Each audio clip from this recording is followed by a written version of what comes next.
नमस्कार मेरे प्यारे साथियों। हम बात कर रहे थे कक्षा 6 से कक्षा 12 के अंतर्गत राजस्थान अध्ययन पुस्तक के बारे में। दोस्तों, ये जो पुस्तक है ये एनसीईआरटी और आरबीएसई की प्रमाणित पुस्तक है। तो आप निश्चिंत हो जाइए, आगामी कोई सी भी प्रतियोगी परीक्षाएं हैं, चाहे सीईटी, एलडीसी, पटवार हो, कुल मिला के 2024-2025 में जो भी राजस्थान से संबंधित एग्ज़ाम्स होने वाले हैं, जिनमें राजस्थान जीके के पोर्शन पूछा जाता है, तो उसके लिए बहुत ही रामबाण साबित होंगे ये सीरीज़ आपके लिए।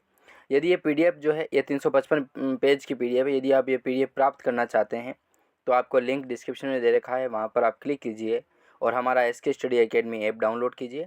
उसके माध्यम से आप नोट्स वाले सेक्शन में जाकर के ये पीडीएफ जो है वो परचेज कर सकते हैं। दोस्तों, बहुत ही इंपॉर्टेंट पीडीएफ है, तो आप निश्चिंत हो जाइए और सारे के सारे क्वेश्चंस जो हैं वो एक बार आप रट डालिए।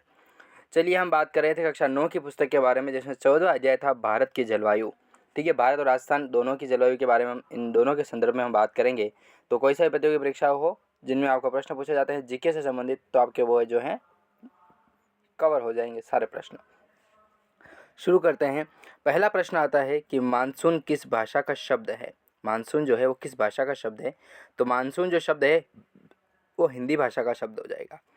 दूसरा प्रश्न आता है, मानसून शब्द की उत्पत्ति किससे हुई है? तो अरबी भाषा के मौसम शब्द से जो है वो मानसून शब्द की उत्पत्ति हुई, अरबी भाषा के मौसम शब्द से। ठीक है, मानसून किस भाषा का शब्द है? हिंदी नहीं है यहाँ पे। ठीक है, ये गलत टाइप हो गया है, यहाँ पे होगा अरबी भाषा का शब्द है मानसून। जब सूर्य की किरणें कर्क रेखा पर लंबवत गिरती है तो न्यून वायुदाब क्षेत्र कहाँ बनता है? तो बनता है मुल्तान, पाकिस्तान में।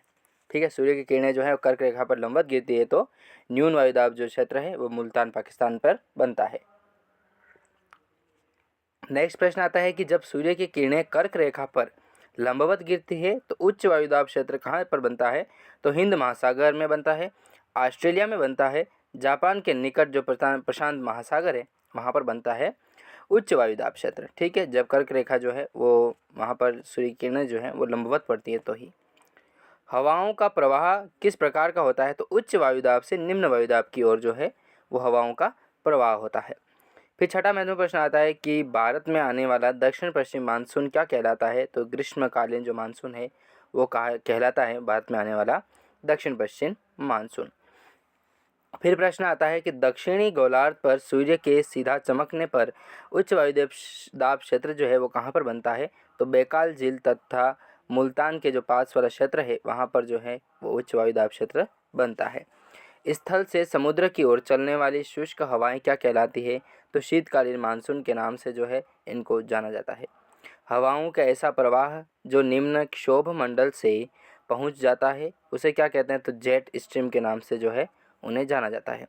भारत की जलवायु कैसी है? तो मानसूनी प्रकार की जो है वो भारत की जलवायु है।